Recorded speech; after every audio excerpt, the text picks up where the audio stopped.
Hello and welcome to the Breaking Free podcast. I'm your host, Nathan Francis, and today I'm very grateful and very humbled to be joined by Jess Popplestone.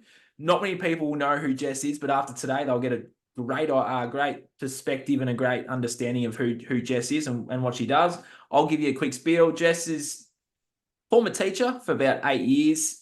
She now assists homeschoolers Australia-wide, or is about to. She's a mum and she does some other cool stuff. And we've connected through the documentary that I'm putting together called what do I call it? The Burden and Baggage Education Unpacked.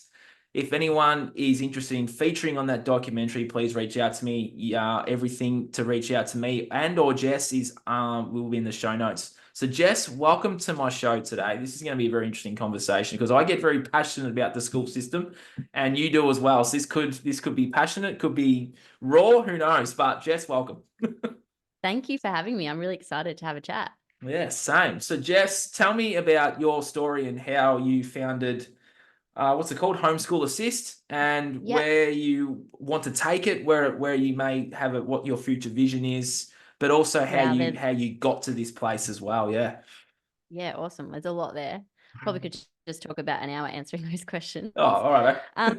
Yeah. So, well, why homeschooling? Like, I'm pretty passionate about homeschooling now. I think there's a few reasons why. But if I had to think about like my top reasons why I'm passionate about homeschooling, and I say I'm passionate about homeschooling as a mum who hasn't yet started my own homeschooling journey, but I've definitely learned a lot about it the last 4 or 5 years as I've supported homeschoolers ever since that COVID period where we started Homeschool Assist. So for me, like, and you just talked about it, like as a teacher, you see the system and how broke it is. That's a big part of why I want to homeschool my kids. And putting my kids at a desk for 6 hours a day just sounds like child abuse. If you knew my boys, you would probably agree as well. They love to move and they're very energetic. They're not going to be kids that will, so far they're only like 2 and 4, so it's hard to really say, but I can imagine that they would be pretty quickly, especially the 4-year-old, be told that he has ADD and he can't sit still and he's too hyperactive. So I want to, protect him from that. But also, just as a teacher, I think so much is wrong. There's so many things we could talk about that's wrong with the system. But I think the COVID period really helped me realize, like wake up a bit, as it has with a lot of people, to exactly how brainwashed our society is, how there's such a lack of critical thinking. I was a history teacher and I love history. It's like my passion. I love it. And spent years trying to help kids understand, how dictators and authoritative rulers can do awful things to groups of people, like genocidal, like just horrible things, right? And I would be like trying to get them to understand, how can this happen? And it wasn't until COVID that I actually, as a history teacher, really understood how horrible things can happen in society and how people can go along and be led by fear, and be, just not think critically and become like mini dictators themselves. And so we saw that a lot through COVID, right? This lack of critical thinking, sheep. Like looking at the world, I'm like, I don't want my children to be, and I'm not blaming the school system for that entirely, but I don't want my kids to just go along with everything and believe everything they hear. I want them to be questioners. So it really took my husband and I through a bit of a journey of like questioning, what are our values? What do we believe in? What do we want for our family? And I think that's actually the essence of what homeschooling is for me. It's like coming back to you and your unique family's values and what you perceive to be true and right for you.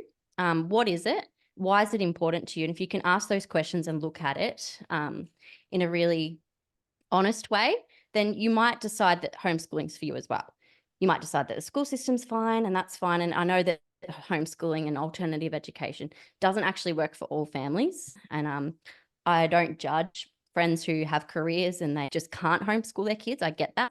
I know that's not an option for everyone, but looking at the values of what we value, what we want for our kids, we just started to realize that actually the world is bigger than just putting our kids in a school system for 6 hours a day where they're told what to learn, when to learn it, how to learn it. And yeah, I think it just took us on a bit of a journey, if that makes sense, of really questioning our own values. And I recently did a bit of a mini series podcast with a friend, and we talked about it's called Igniting Your Homeschooling Journey. Look it up. Yep. And she's my bit of a mentor, a coach for me as a homeschooler. And we actually unpack this idea of values and what it means to have that as your foundation when you homeschool. If things like, for example, creative thinking and critical thinking is big for me. I want my kids to be questioners. I don't want them to necessarily do the right thing and get all the awards at school. And as a teacher, I saw kids at the end of year 12 who were considered the ducks or got the best score. Were they actually well-rounded, good people who could think for themselves? A lot of the time they could just regurgitate a textbook really well, literally back at you, a scientific textbook, and they might get a high score and go and do medicine and be in another system where they're told what to think and they don't think critically. I'm like, what is it that I want for my kids? Do I want them to get a really good score at the end of year 12? Or do I want them to do what they're passionate about and what they're good at and to think outside the box? So COVID, massive thing for us, took us on a lot, a big journey about looking at our values. We want adventure. We're an adventurous family. We love spontaneity. We love going on trips. I also at the same time really love the idea of having kids who are responsible and disciplined and really respectful. So that's really important for me too. So yeah, just thinking about our own values was a big thing. And then, as you said, like coming from a system that we know is pretty broke, most schools don't really help kids thrive. They completely stifle the love of learning. I feel like you spend like a day with a toddler and you realize that they actually want to learn so much. They are natural learners. They literally you can't walk 20 meters without them stopping to look at something on the ground or noticing a flower. They're so curious. They're so filled with wonder. I'm like, I want my kids to be like that always. I don't want to send them to school. And I'm not saying school always will stamp that out, but following that kind of natural learning, that's how I think learning should be. Following that natural curiosity and going deep with it instead of being told what to learn and where and when. So yeah, I think a few things. I don't like the broken system. Look, let's be honest. The school was created in the 1800s to churn out workers. I'm like, what's the school system? What's its goal at the moment? I don't think it's changed much. I think the school system wants to just see us churn out compliant workers who will listen to what they're told and will go along and do well at their jobs. Yeah. And I just think like I want a better way for my kids. So that's why I want to homeschool. I also started Homeschool Assist at a time when a lot of people were taking their kids out of school and not knowing where to start. So that's where that need started for me. I was like, I'm going to help my friends do this because the government in Australia, as we all know, make it pretty hard for homeschoolers to register, to get accredited, to get the tick of approval, to keep people off your back, the truancy officers that, might run after you if your kid's not in school and that kind of thing. So helping them navigate that and get through, tick the boxes in a sense to be able to homeschool has been really become my passion, because the curriculum is great for a lot of kids, but a lot of kids are bored by it and they don't want to learn what they're told to learn. So tapping into their natural curiosities and finding a way that we can actually support them to learn about what they want to learn about, but still be accredited for that or be allowed to do that has been like a bit of a puzzle for me a lot of the time, but become a bit of a passion as well. So I love it. And I've seen it done really well through Homeschool Assist. I've seen lots of families thrive with their homeschooling journey. I don't see many that don't thrive, actually. I think it's one of those things that a lot of people say, oh my gosh, I could never. Or it's like being on a cliff and you're like, I don't want to take the leap. I know it's right, but it just seems like too much. And then every family that I've known that's done it has never regretted it from that moment. So it's pretty cool. Pretty special. I love that. I just want to circle back to you being a history teacher and then having your whole history just at the start of 2020 going, well, everything that I've learned about history is a lie. How did that? So interesting. So sorry, I've I said a lot in that first part. That's all right. It's all So good. feel free to just like call me out and be like, what about this? Yeah. Nah, the history So, part, I want to delve into that. well, yeah. Like, it was a bit of a, like, I feel like I'm still learning. Mm. I'm still learning about how way that like we've been told things have happened in the past, and there's such an agenda there. It's so interesting, and I feel like I'm still on my journey with that for sure. But I think COVID really was helped me see like to what extent. Like I'd taught year 10 students about the Holocaust and how terrible that these things have happened, and you know how we need to stand up for the people in society that are the minority and things like that. But then when it came to the crunch, like I think maybe 5 or 10% of my friends didn't do what the government told them to do back in 2020 or 2021, if you know what I mean. Yep. You know, and like even things like the way that people were treating each other. Like, how does that happen? That is how it happens. I think I really love Jordan Peterson.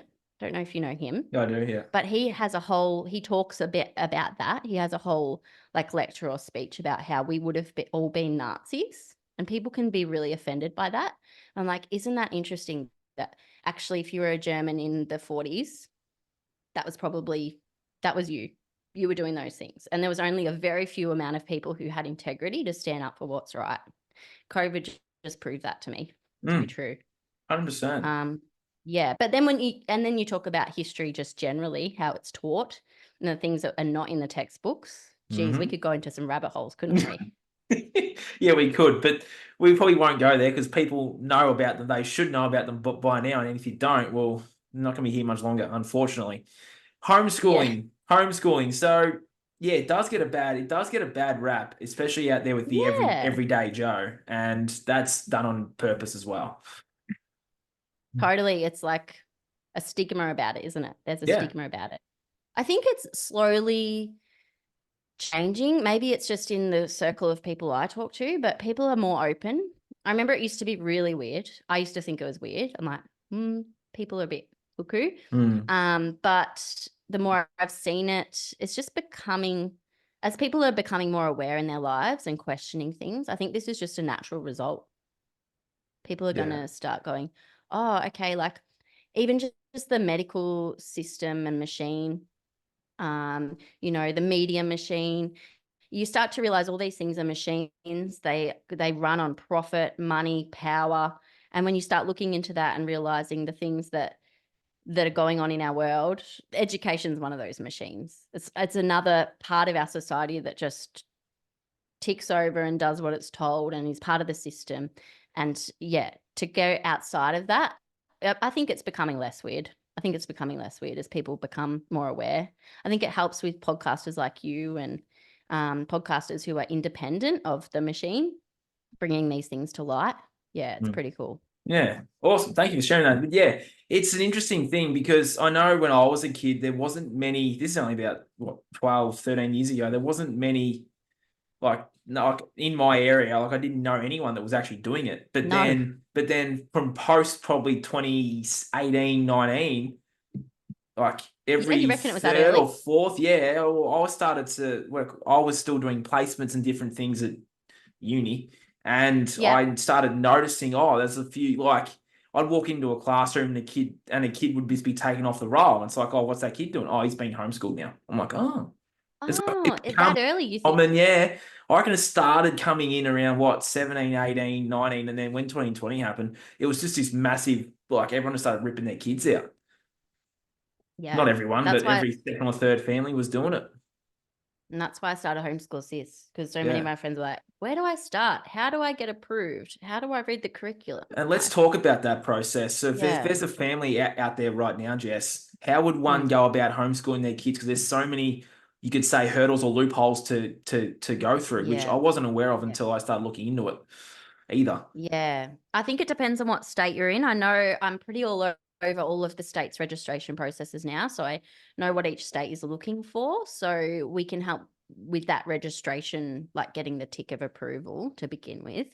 But I think some of the barriers to homeschooling, like of course finances, if you need one of your parents to be working, if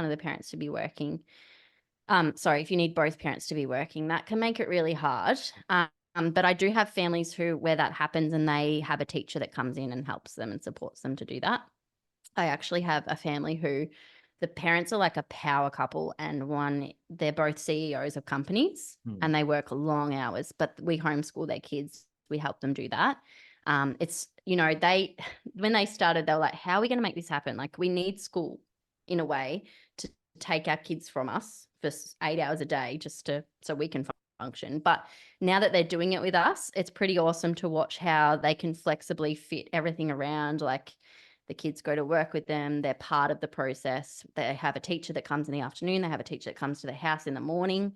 So it's all very, it works for their family. They love it. They're like, we would never do the school thing because it works for us. And I think that's the key. Like, every family's so different and what you need is so different. And so I just am passionate about helping families find it to work for them. So some families will just want us to plan for their week, and mum will want to, or dad, but I don't think I have any dads that homeschool full time, just mainly mums. But we help them plan for the week. So we'll do like their curriculum and the thinking around what they want to learn, but making it so that it's fitting in with the curriculum. So that's like, it really ranges. We have teachers that actually go and teach kids, or we have teachers that go in and teach kids, or we have teachers that plan for parents and do the thinking for the teaching behind it, if that makes sense. So it's really diverse. No family's the same, what they want. I have a lot of traveling families who want to learn about or help their kids engage with what they're going to be learning about at particular places that they'll be. So our teachers will actually bring all of the project back to where they will be. So it's very tailored in that sense and very niche. And that's the thing with Homeschool Assist. Like, you can go and buy lots of generic programs. There are awesome curriculums out there that you can buy and download, like generic curriculums. But ours is very much like, if you want your kids to have a more tailored experience, where it's like they're learning about, for example, I have a boy who's obsessed with marine life. He's a nerd about it. And at the moment they're doing projects all based around marine life, but we're bringing English into it. We're bringing maths into it. We're bringing those scientific skills, humanities, but he wouldn't call it, I'm doing my science time now or my English time now. It's just naturally a part of the project. You're covering all those curriculum areas. You're getting the ticks saying that we're doing it, but he's just going deep in marine life, and it's pretty awesome. That's what the school system doesn't do. Yeah, it's so structured in one way. Yeah, they do. Yeah, and I know for me, I found all that shit boring, and I just wanted to do footy and cricket and sports. It's like you can incorporate that in there as well as marine life. It's about finding. Totally. I love it how you're finding what the kid's interested in, and then tailoring that curriculum to that specific area. That's the key. And we base it on 3 things: what they're curious in, what they actually need to develop in. So like, what do they need to be challenged in? So if they can't read yet, how are we going to make that happen? Yeah. So their needs, but also their goals for their learning. So we take those 3 things and then we create projects around those 3 needs. And I think it's been really popular because, parents, like, it's almost like they say to me things like, oh, my kid doesn't even know he's learning. Like, he does. And that's how it should be. They shouldn't know that they're at school now. Like, it's just such a natural way to learn. It's so good if you can do it right. And that's the thing. Homeschool Assist, we support people to do that well, because, I'm sure you could do it really poorly if you're not sure how to do that. But we have awesome teachers that are very creative and can think about how to pull bits of the curriculum into what kids are interested in. So there's a family out there listening to this right now. Can they get in contact with you and you can help them through the process? Awesome. Yep. That's what we do. There's so many different things we do. Sometimes we just plan like an overview for the whole year for family. I have a few families, they do that at the start of every year. We give them an overview with project ideas based on what their kids are into at the moment, based on what their needs were last year, how did they go? And then parents will take that, or we might plan for them every week. Like, it just totally depends what they want to do. Yeah. And how much they want to be involved. And then, as I said, we have teachers that actually go into homes and do it. So it's pretty cool. It's pretty cool how diverse it is. Yeah, I got another question for you. So if you've got a family that are pretty aware of things, and you got a family that's pretty, we'll say spiritual, do you have Yep. anything to help that child nurture those spiritual gifts, like talking about dreams, talking about some weird and wacky, wonderful things that happen to most children, but they're too scared in that system to go and tell someone the way I used to be, that I used to have these Yeah. things happen to me, and I kept it quiet for a long time because I didn't feel like anyone believed me. I'm just asking Sure. purely because there might be some families that are super off grid, that are spiritual and whatever, and are nurturing Yeah. their child's soul development. Is there anything in there in terms of that stuff as well? So I feel like that's pretty important too. Yeah.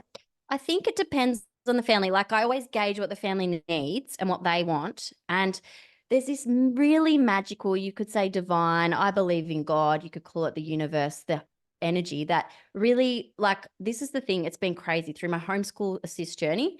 I'll find a family who needs particular things. Maybe they're Christian, or maybe they're Jewish, or maybe they have beliefs about what you're saying about like dreams and things like that. And they want someone who's going to help fuel that. And this thing happened where I always just recruiting teachers find the right people where they just fit. Like it happens all the time with Homeschool Assist. I just say it's a spiritual thing that happens because I give it over and I'm like, God, you know that I need a teacher who can do this. And the right family, the amount of connections we've created, it's just been like a divine thing. I can't explain it any other way.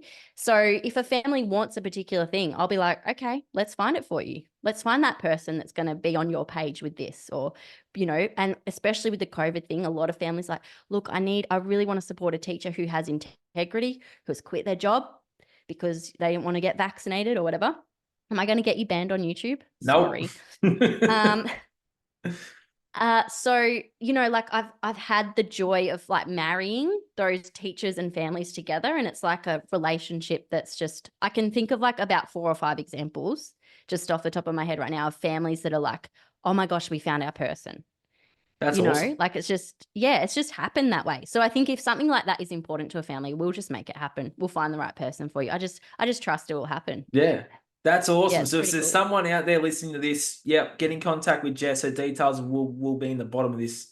That's awesome Yep. what you're doing. That's fantastic that you're sort of allowing Yeah. that divine intervention to take its place. That's awesome. I do. Yeah. I believe that like a part of it, and it's so much less stressful living that way too for me. I'm like, oh, I just really want to find a teacher that's the right fit for this family. Like I don't struggle. I don't strive. I just let it happen. And it does. It really does. That's It's so pretty cool. cool. Is there Yeah. anything else you want to share today, Jess, that's on your mind? Well, I think like I was thinking about this and I think there's a lot of like, as you were saying, there's a bit of stigma around homeschooling in general. And I would just encourage people to think about what you want out of your lifestyle and your life and your kids' lives. And, like one big thing I'm a big fan of is this idea of family rhythms. Like, what do you want the rhythm of your family to be? What do you want it to be? And I constantly see friends who take their kids to school every day and they're struggling to get them dressed, get them in the car, get their lunches together, get out the door by 9 a.m. and then picking them up at 3:30. And we've got to do this, this, and this homework. Then we've got to do bath. And then we've got to, do dinner. And then there's a tantrum and then there's issues. And like, I don't know. I think people have in their head that homeschooling is like, oh no, I'm going to be around my kids like all day, every day. Like kill me. Like I can't do it. I need me time. But I just keep noticing that homeschoolers just generally have this rhythm in the day. It's just a little more like there's room to breathe, right? And I'm not saying that that's true for every homeschooler. I'm sure there are homeschoolers out there that are stressed about getting to certain things on time. But I think we've got this idea in society. It's like we need to deconstruct our minds about what school and what the rhythms of life should be like and what they, even the work day, 9 till 5 work day, that we could talk about that too, right? That's a rhythm that I'm like, we need to look at that and question it. Why is it like that? And what works for your family? So even though homeschooling can sound like a lot and it's like you're with your kids all day, every day, there are so many examples I just keep seeing of like families who are like stressed out of their mind, and homeschooling actually the rhythm of slowing down and taking things a little with a bit more room to breathe. Like let's have some room to breathe. Let's give ourselves permission to have some margins in our lives and take things slow. Actually, I've I've seen so many families that are like, actually, this is a way less stressful way to live, way less stressful compared to like trying to get my kids to school and then picking them up. And then what often happens is you have to deal with all the issues in a couple of hours instead of having them spread out throughout the whole day, where they become like more little issues. They're not as big. There's not as explosive in that couple of hours between dinner and bed, if that makes sense. So yeah, I just was like really encouraged by that, because I think there's a big stigma around homeschooling when it comes to the idea that I need me time and my family wouldn't be able to do it because it's just too intense. But I look at the way that school happens, and I think it can be so intense. It can be so intense for families. So look at what you want from your life and think about your own family rhythm and how it can be supported through this idea of alternative education. And maybe for you, it means going to school for a couple of hours a day, but then doing homeschooling for the rest of the day. Like mix it up a bit. There's so many ways you can do it. So there's no one fit for all. No. But then it's also that like that system it's an element of control. You know, we can go down a rabbit hole, but it's pretty much that you drop your kids off to be raised by someone else. Like Oh that yeah, system for is sure. raising your children, and they're there longer during the day as well. You got before and after school care, you got these Yeah. daycare centers that are open beyond 6 o'clock. It's like Yeah. that system is raising your child to be Isn't it a crazy? a compliant, obedient, order following robot, Yeah, to totally. not My think with my boy themselves and came to home from not think kinder. outside the box. My boy came home from kinder last night and said something, and I won't repeat it, but it's very much indoctrination, in my opinion. And I was like, okay, this is happening at kinder level. Like I was already not sure about the whole kinder thing. And I'm like, it's happening at 3 years of age. Like someone else is getting in the mind of my child. I'm not comfortable with it. And it's a chat we're going to talk about whether we do kinder next year, because I'm like, oh, at this age that's happening. Like someone else is putting their values into my child. Don't know how I feel about it Yeah. right now. See, and that's the Um, conversation that a lot of people are having is yeah, they're raising your children. So it's someone yeah, else. You're handing your children away to be raised by someone else. yeah, I know. So Like the it's, kids are, so I see it as the kids are coming home. They're being told by mum and dad to do things. They're being told by the teacher to do other things. The kid actually is probably all messed up in terms of what is right and what is wrong. They have the teacher's perception, they have mum and dad's perception, they have the family's perception. It's like, how does a child be a child these days when they're at uh, 6:30 in the morning to six o'clock at night, and then yeah, mum and dad get them for a couple of hours a night, and then it's the same thing everyone's again. exhausted. Yeah, and it's like, Yeah. how does little Joey go about his day knowing right from wrong when Mrs. Mm. Crabtree's telling him something else, and the parents at home are telling him that completely different? Like, I think I've seen where are we at?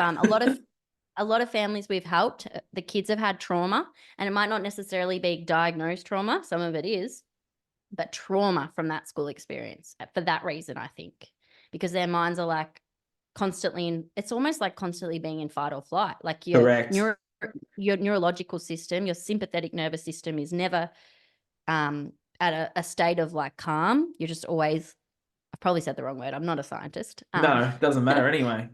Yeah, After but the your last 4 neuron, years, I think we're all scientists now. yeah, we all know. Trust the science. Yeah. Yeah, but like, yeah, just being in that constant state of like not knowing where, I've seen so much trauma and I've seen so many kids come out of it. And now that they're doing it a different way, it's like parents like, oh, I didn't even really realize how good it could be for my child's Mm. mental health. Yeah, being away And from that's that. important. Yeah, it's Then we so got to about important. physical health. So are Yeah. you educating these families and children about diet, about reading the labels of the supermarket food because there's full of Oh, toxins I in love there? that. You're basically being fed ADHD in a box if you're eating that crap. So are we Yeah, doing yeah. some alternative physical sort of, well, read the Well, food labels, kids, because if you read them, you're like, what's wrong with you is what you're eating and drinking. Are we doing yeah, that too?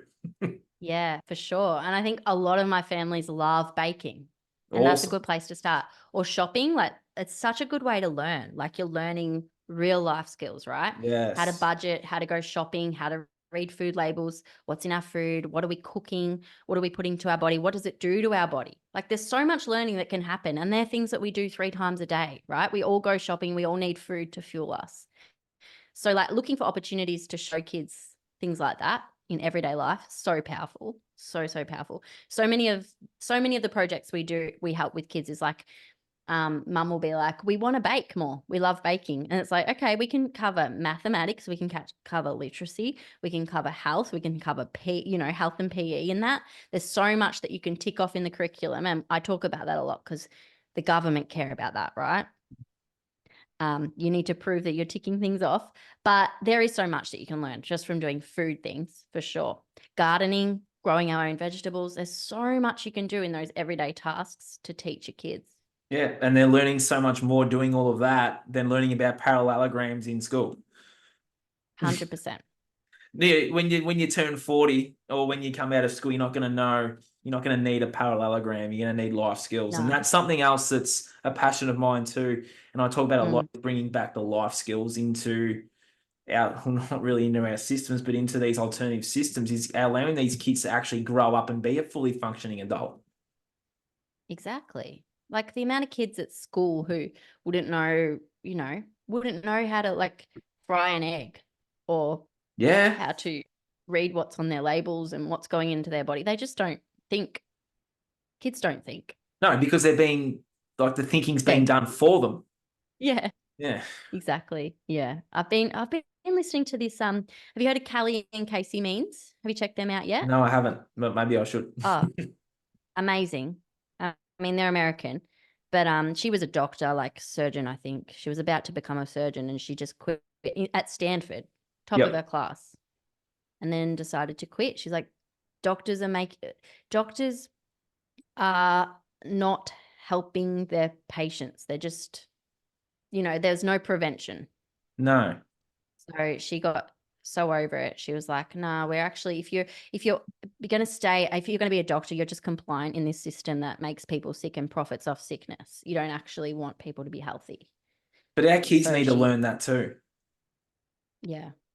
And I'm like, our kids also like, and this might be a little bit off track, but even the way that she was like at the height of her, like the top of her class in Stanford, and then ended up quitting, like, how much integrity do you have to have?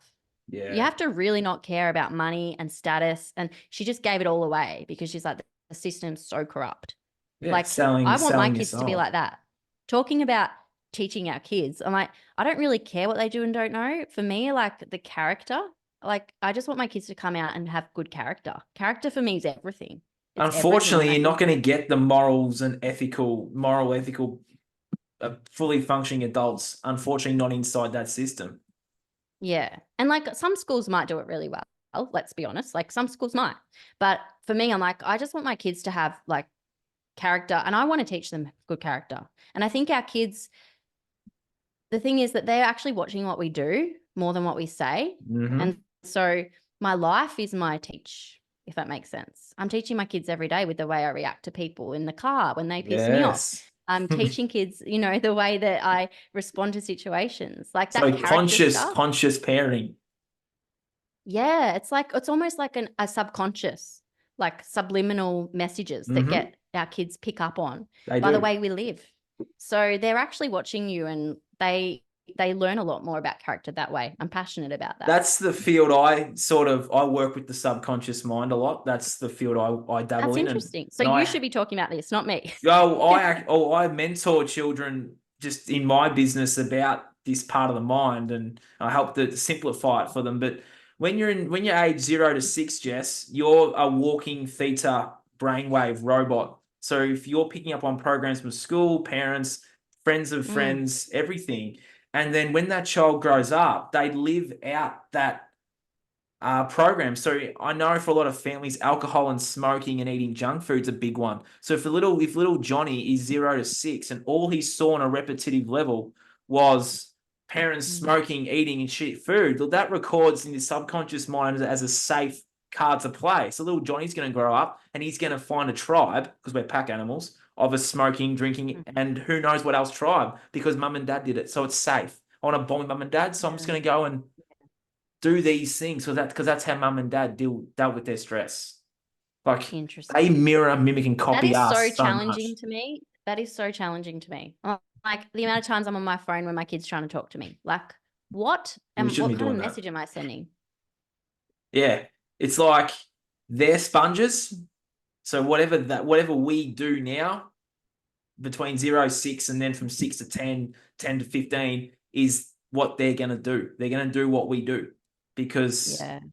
but then that's why I said to you earlier about little Johnny having a teacher tell him what's right from wrong and then have mum and dad tell him a completely different thing. That it's like a neurological shutdown of like the mind's just scanning for safe things to play. So he's at school a lot. So he's probably going to go the way of the teacher because that part of the mind records 9 million pieces of information per second. That repetitive content will be played out from the teacher, not from mum and dad on a subconscious level. Yeah. Because they're there longer, right? What a challenge to parents. Yes. If you learn about this part of the mind and know how to sort of reshape it, reprogram it, then you're probably not going to send your kid to school if you know about this part of the mind and how easy it is to program it. And if you look at the last 4 years, if you look at your TV shows, you look at the news and that, you can see how this is done on a subconscious subliminal message level. Because what they've done is they want to develop a society full of people pleasers, right? So if they could put a stat up and say that 90% of people who took their first experiment, if you're not aware of how this part of the mind works and you're a people pleaser and you want to fit in and go along and get along, and you see 90% of people have had their first experiment, you're going to go that way because every Tom, Dick, and Harry's got it, and you're going to look around and go, oh, you're uncomfortable, you're unfamiliar, you're in a spot that you don't really want to be in because your programming's of you need to play safe, you need to fit in. These people that orchestrate this part of the mind, Jess, they know exactly what they're doing and they have their little stuff going on. It's happening in the schools too. Like the same people that told you to take your first medical experiment are the same people running your schools. Yeah. It's the same thing. Yeah. Isn't that interesting? Like this idea of fitting in, hey, like conformity is so powerful. It is. It's another thing through COVID. It's like amazing to me how people just don't want to be the different one. But if you have an understanding of the programming behind it, it's very easy to have a bit of compassion for those people because they're just being mind controlled. Yeah. And not in a way of having the hypnotist up there having you cluck like a chicken. This is just done through the TV screen. That's all it's done. TV screen. If they can control the repetitive content of what you hear and what you see, they've got you and they'll make you do anything. They can make you cluck like a chicken and they can make you take a medical experiment and blast yourself off the planet. So interesting. Very. I don't want my kids to fit in. That's the thing. Like everyone's like, but homeschools are a bit weird. Like they're a bit strange. I'm like, okay, but I don't really want them to fit in. No. I'd like them to be strange, actually. I'd like them to be considered strange. Then I've done my job. Correct. That means they think differently. Very much so. So Jess, to wrap things up, if there's a family right now listening to this and they're like, they've just had a light bulb moment. Oh, there's alternative things out here. There's someone that can help me get set up, get organized, get things going. What would be your advice to that family to take their first step onto the homeschooling journey path? Yeah, I love talking to families. I'm always here for a chat. So my email is jess@homeschoolassist.com.au, or one word, homeschoolassist.com.au. And we can just organize a chat and talk through how it works for your family. There's no one way. So as I said, it's just better to talk to families and get to know them and what they need and meet them where they're at. Awesome. And just say there's a family in the Northern Territory. Are you able to accommodate? Yep. Cool. Awesome. Yep. We can make it happen. I don't guarantee I can find a teacher for you in remote Northern Territory, but there will be something we can do for you for sure. Awesome. So you can help anyone and everyone in Australia right now listening and watching. Awesome. Yep. Just going to double check that as one. long as you're in Australia. Jess, that was an awesome chat. Thank you so much for jumping on. You have to jump back on soon. Yeah, I feel like I rambled so much. That's okay. Jess, thank you so much. This has been Thanks, Nathan. No worries. It's been the Breaking Free podcast. I'll talk to you guys again soon.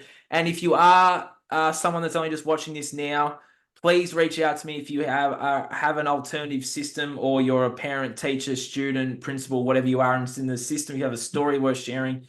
I am putting together a documentary, The 15-Year-Old. Yes, this 15-year-old is awesome with filming and producing and editing. And if you also know of anyone, Jess, even you know of anyone that's got some filming or some editing or some producing or some graphic design or something to do with this documentary and they're young and passionate, please send them my way and they can help be part of this team to bring this documentary out into the world. So yeah, reach out to me, reach out to Jess, and I'll talk to you guys again soon. Cheers.